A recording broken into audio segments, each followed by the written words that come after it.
Seorang nasionalis, dia akan menangis ketika hutannya dibabat. Seorang nasionalis, dia akan menangis ketika hulu-hulu sungainya diuruk. Seorang nasionalis, dia akan menangis ketika mata airnya makin mengering. Kalau kita mengaku mencintai NKRI, mengaku menjadi nasionalis, membiarkan hutan dibabat, membiarkan sungai diuruk, membiarkan laut diuruk, dan membiarkan mata air mengering, saya katakan Anda pembohong. Dan Anda tidak mencintai Indonesia.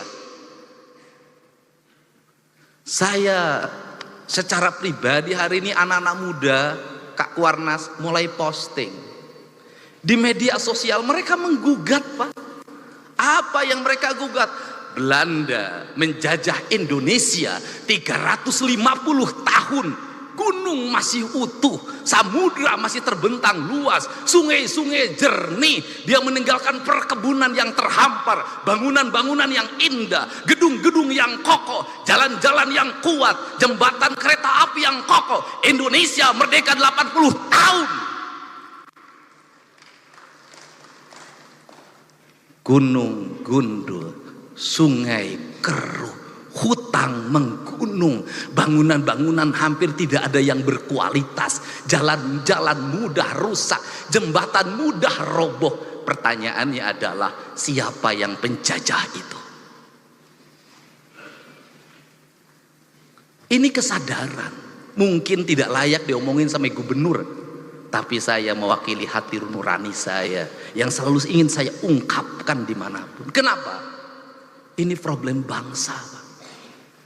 Dan kebiasaan kita ini adalah ketika bencana kita ribut melakukan perbaikan, tapi nanti ketika sudah musim kemarau lagi lupa lagi, berbuat lagi. Kenapa saya ngomong begini? Saya punya hitungan ekonomi. Kita dapat dari pembabatan hutan berapa triliun? Kita dapat dari pengambilan pasir berapa, dari pengambilan gunung berapa. Tapi ketika bencana berapa puluh triliun, ratus triliun yang harus kita kerahkan. Rugi.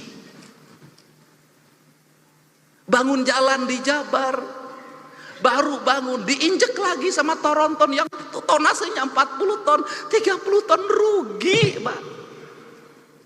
Dan semua orang diam, berdiri seperti patung.